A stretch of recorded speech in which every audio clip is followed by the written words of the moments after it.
Welcome to the CL Brown Show. We are recording here live, the first for the show here at Churchill Downs, getting ready for the 151st running of the Kentucky Derby. If you've been following the show, you know we always have a gambling segment, so we're gonna talk the numbers of it all with Ed DeRosa. But first up, we are going to have Jason Frakes, our horse racing writer here at the Courier Journal.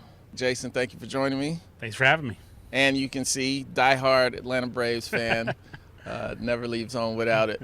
So, Jason, starting with the big picture of this field this year, I don't want to seem like Debbie Downer here, but is it lacking a sizzle of maybe derbies in the past coming into it, like just a bunch of horses that are big contenders? Yeah, I think so a little bit. You know, no one's really thrown up some wow performances coming into this race, except maybe journalism. I think, he's the worthy favorite. I know some people are a little maybe down on him because his numbers in the Santa Anita Derby weren't what they were in the San Felipe. But that San Felipe, if you look at Beyer speed figures, he ran a 108, which is the fastest number of any horse in this field. Well, he dropped to a 102 in the Santa Anita Derby. That's the second fastest number of any horse in this field. So, maybe he wasn't as impressive, but, that San Felipe was incredible. The Santa Anita Derby, with the trouble he had, at the 3/8 pole and being able to overcome that, I think he was still very impressive. So, maybe people are still kind of playing wait and see. Is he a true Triple Crown contender? We'll find out. But, beyond him, I think there a lot of the other favorites do have some question marks. Yeah. Let's jump around to some of the other horses in the field. Let's start with a horse like Burnham Square, who's up there in the point standing. Right. And how do you like that horse coming into this race? Yeah, he ran a good race in the Bluegrass. Coming from last to finish first. I think there are some question marks about that Bluegrass field. I'm not sure it was the strongest prep race. He does have Brian Hernandez, who won this race last year. So I think that's a little bit of an advantage for him. In my bets, I won't be throwing out Burnham Square. I'll have him in my Superfecta. So, I think he belongs. I don't think he's a great choice for the win, but I think he's definitely in the mix. Strong enough to be up there. Yeah. So let's talk about the horse Metallica fans are behind, Sandman. Yeah, I tell you what, for me personally, we talk about wise guy or buzz horses, and it seems to me that I've heard a lot of buzz about Sandman and the way he's looked on the track this week. People really like the way he's training. My big question about Sandman is when you look at his past performances, he's ran 3 times at Churchill Downs. Now, granted, those were all as a 2-year-old. But his 3 races at Churchill Downs are his worst 3 finishes of his career. Oh, wow. So, Mark Cassey, he kind of discounts that. He feels like the horse, trains well at this track, that he likes the track. But I can't get over the fact that those 3 races are the 3 worst finishes of his career. Now, horses mature. Yeah. You're not the same at 3 as you were as a 2-year-old, but that part about Sandman worries me. Yeah. Is there any horse that, I know we're supposed to get some weather here. It's beautiful now, but between now and Saturday, the track might not necessarily be pristine come race time. Is there a horse that you feel like can benefit and will love those conditions if it isn't? Well, Cole Battle, coming out of the Arkansas Derby, 3rd in that race, he's 2 for 2 on an off track. So, and I think he is the most versatile horse in this race. Okay. He can win on the lead. He can win coming off the pace. Now, I think he's probably going to come off the pace in this race. He's won, I think, at 4 different tracks. He can do a little bit of everything. And like I said, he's 2 for 2 on a wet track. So if it rains, 72-year-old Lonnie Briley, if he knows any rain dances, he's probably going to be doing them this week. So, I think he moves up quite a bit if it's an off track. And, people, are a little down on him because he did finish 3rd in the Arkansas Derby. But the 3rd place finisher in last year's Arkansas Derby was Mystic Dan, and he won the Kentucky Derby. So I wouldn't throw out Cole Battle by any means. Speaking of age, Mike Smith turns 59 in August. he could become the oldest jockey to ever win a Derby, or at least the first since 1986. Yeah. How do you feel like that marriage, him riding again for Baffert, because he won the Triple Crown with Justify, riding Baffert's horses, how do you feel like that marriage might play out on Saturday? Yeah, and he's back on Rodriguez, and we saw what Mike Smith can do with Rodriguez in the Wood Memorial, taking him gate to wire. He's in the 4-hole for the Kentucky Derby.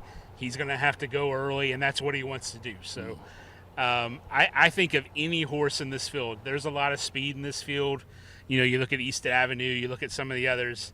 In my opinion, Rodriguez is the only one who can sustain that for a mile and a quarter. So of the speed horses, I think he's the only one that can do it. I think, he could steal this race, go gate to wire, and Mike Smith obviously knows how to get that done in the Kentucky Derby. Indeed. So it's kind of funny. So that's the first time I referenced Bob Baffert in this conversation. And I would have thought he would have been a bigger story too, coming in off of 3-year suspension. Well, really 2-year suspension that they extended. Right. What do you think? Do you think he might have a Cheshire grin, like, and it doesn't have the best draw with Citizen Bull pulling the 4, and as you mentioned, Rodriguez or Citizen Bull in the first post and Rodriguez at 4, but.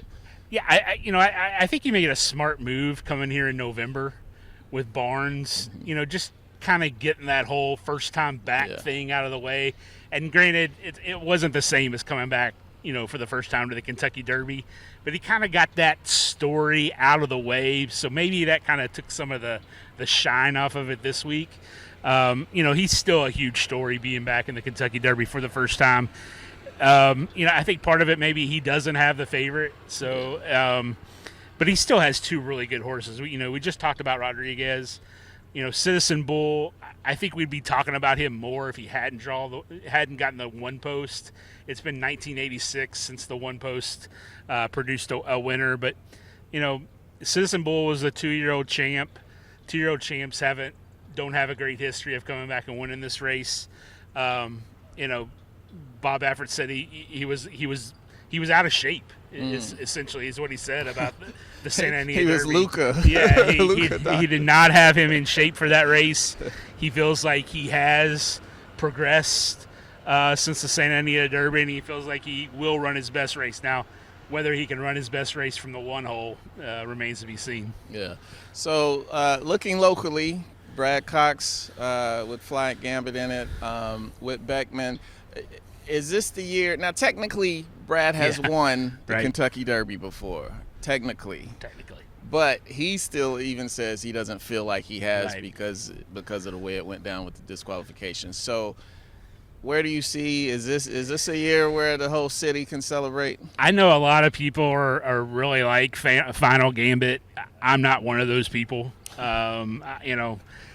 I think you have to throw out some horses if you're going to bet this race, and until a horse proves he can win on dirt, I'm not a fan. He's worked well here. Maybe he does make that transition well, but for me personally, I don't see it with Final Gambit. And then for me, Whit Beckman, I like the guy. He's a good guy. I think he has less of a chance with Fly Mohawk. Sorry to rain on your parade there. One day, Louisville. One day. Well, that will do it. Thank you for joining me, Jason. You can check out his coverage for the rest of the week. And also, well, before I let you go, though, do you have a pick? Do you have one horse that I think it's the horse all of us are picking. Journalism, I think he's the best horse. I think he's far and away the best horse. Yeah. If he runs his race, I don't think any of these can beat him. And, I studied journalism for 4 years. I worked at newspapers for 30. I mean, how can I not go? I hate betting the favorite, too, but this year you got to play that hunch, right? Yeah, I'm with you on that. Well, does that mean Publisher gets the nod, too? Publisher is my long shot. Not so much for the name, but of all the long shots, I know he's never won a race. It's hard to, have much confidence in a maiden, but I really like the way he's worked. Of Steve Asmussen's too, to me, he's more interesting than Tiz-tastic. So I will be throwing Publisher in there as well. All right, sounds good. You heard it here first. Thank you for joining me, Jason. Thanks, CL. Now I'm welcoming to the show Ed DeRosa with Horse Racing Nation and our handicapper for the CJ who's looking at all the races.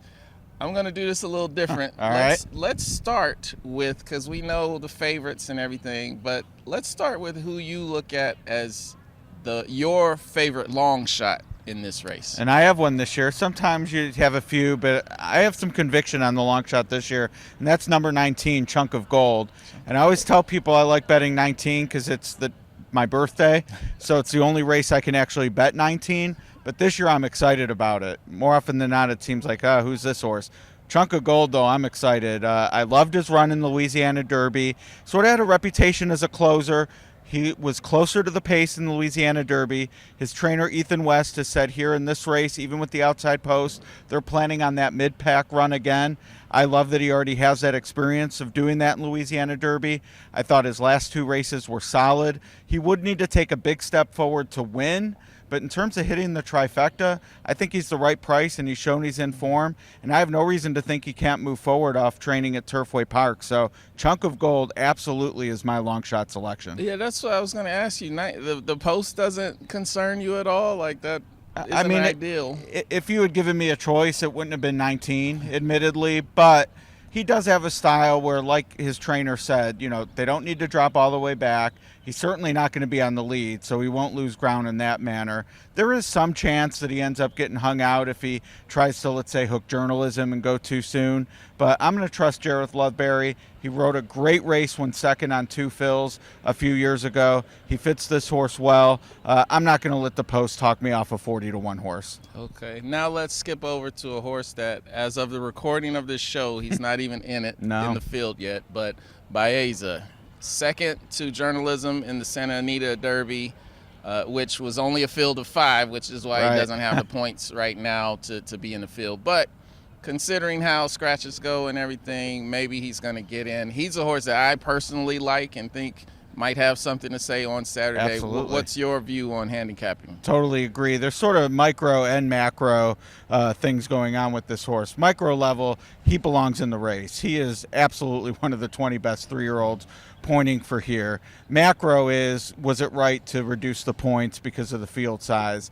And I think they'll have those discussions after this Kentucky Derby. They're not going to say much this week, and I understand. I wouldn't either. But for me, taking the emotion of Baeza probably being better than some others out of it, just from going into the point series, the fact that they basically said if there's a 5-horse field, a second place in a race like the Santa Anita Derby is worth less than a second place in the Louisiana Derby, the Wood Memorial, the Florida Derby, etc.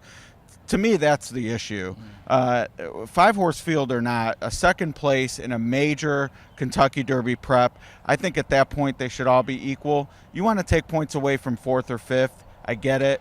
You only beat one horse, maybe none in the case of 5th. Take those points away, but taking them away from the runner-up, and in this case the runner-up to the favorite, I just think that was a mistake, and I would expect it to be corrected next year. I just think when you look at it in black and white, it doesn't make sense that second-place finish was worth less than every other second-place finish. Yeah, well, now let's move to who we finished second to, journalism, who is the favorite, and the favorite for a lot of folks in our business, for good reasons. How do you see it? It seemed like some people are saying they felt like journalism regressed a little. What do you feel about that? Yeah, I agree with that. But, the regression came after what I consider the best prep performance we saw all year when he won the San Felipe Stakes. So for there not to be regression, we'd be talking about him in a whole other esteem if he was able to replicate that effort. I'd never expect horses to be able to duplicate what I consider truly superlative performances. Now, I guess, one red flag is you could say, well, that was a mile and a 16th. He went backward at a mile and an 1/8. I don't think distance is going to be an issue at all for this horse. The breeding is there. His trainer worked with Todd Pletcher. He knows what it takes to get classic horses to perform well. I'm confident. I think he is a worthy favorite. One thing I've done over the years is I've tried to sort of dissect favorites as quality or the now horse, and I see journalism as quality. Bellamy Road would be an example of a favorite I'd put in he was the now horse because he had that big wood memorial going back 21 years now. But to me, journalism is just in form. He's proved it over 3 straight graded stakes wins, and he is absolutely the horse to beat on Saturday. Okay, now I want to talk about some of the horses I feel like might contend for that as Sure. well, starting with Sovereignty.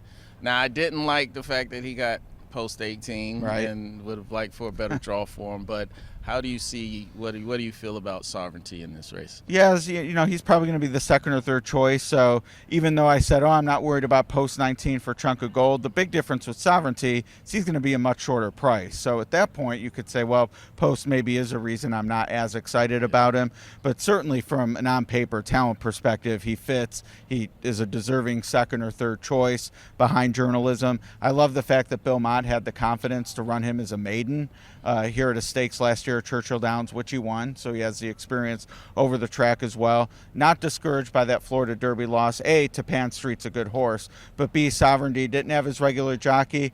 And I spoke to someone who rides Sovereignty in the morning, and he mentioned that Sovereignty has some quirks and thought Junior Alvarado fits him so well that nothing against Manny Franco, but just he was missing his regular pilot. They were reunited on Derby Day. Definitely expecting, I don't want to say better performance because the Florida Derby was fine, but he's going to fire his best shot. Yeah. Let's move on to Rodriguez. What do you feel about for some reason, I just like that horse. And I can't necessarily. You should. Put a I like finger him on too. It, but yeah. I heard a lot of buzz Monday morning about Citizen Bull's work. The other Bob Baffert. I hope everyone is on Citizen Bull, or at least prefers him to Rodriguez. It won't happen. Rodriguez will be the shorter price, but anything that can take money away from him is fine by me. I definitely prefer him of the two Bafferts. I thought the Wood Memorial was a coming out party for Rodriguez. I don't really know what the plan was in the previous 2 races. I hate to say it wasn't to win, but it sure seems that way. He was not ridden to make the lead, and he was in the Wood Memorial, and we saw what happened. Now, the negative to that is you could say, well, his only 2 wins came when he was gate to wire. He's going to work to have to do that on Derby Day. I don't necessarily needs to be on the lead, but he'll certainly be pressing it. If he's more than 2 lengths off the lead going into the first turn, he's not going to win. So definitely want him to be forward, but that's what Bob excels at. We saw him do it with Justify and Authentic. Medina Spirit, though later disqualified, similar running style. I think we're going to see that with Rodriguez, and he's absolutely a contender. I meant to ask when you talked about Sovereignty, is it overrated, underrated, rated correctly, winning, having won at Churchill before, having been on this surface and been in this arena? It's a great question because even though I mentioned it, I definitely don't think it hurts, but I actually ran some data over the years, horses who have run here, won here, didn't race at all. And the data, and it's a small, we're talking about 1 race, so somewhat small sample size, but the data was definitely inconclusive. Like, plenty of horses have outrun their odds who have never run here, and plenty have been overbet in retrospect that had a win here. So, I would never say it's bad, but, I don't think it's worth, that wouldn't be what I'd pin my hat on, but I certainly don't think it hurts. Like, you like to see that they've done it, but it wouldn't be a reason I'd upgrade him. Okay, and to close it out, do you already have a trifecta you could throw out there? Yeah. We'll put the asterisk on it because this is early in the week, but Absolutely. What do you think? I do have one. We've already talked about 2 of the horses. Journalism and Chunk of Gold absolutely going to be in my trifectas. That's the 8 and 19. If Baeza draws in, I would absolutely want to use him. He's right there with Journalism, so why not? Otherwise, Rodriguez definitely is a factor for me, so it's either going to be 8-19-4 or 8-19-21. Well, you heard it here from Ed. If you win some money, you can find his email address and on social media. My to break favorite him off a charity is Ronald commission. McDonald House, so if you want to give back, that'd be the place to do it. There you go. Thank you for joining us, Ed. And that will conclude another episode of the CL Brown Show. Please click on those follow buttons to subscribe to the podcast. Maybe even leave me a note. Let me know how you like this format. We're on YouTube for the first time.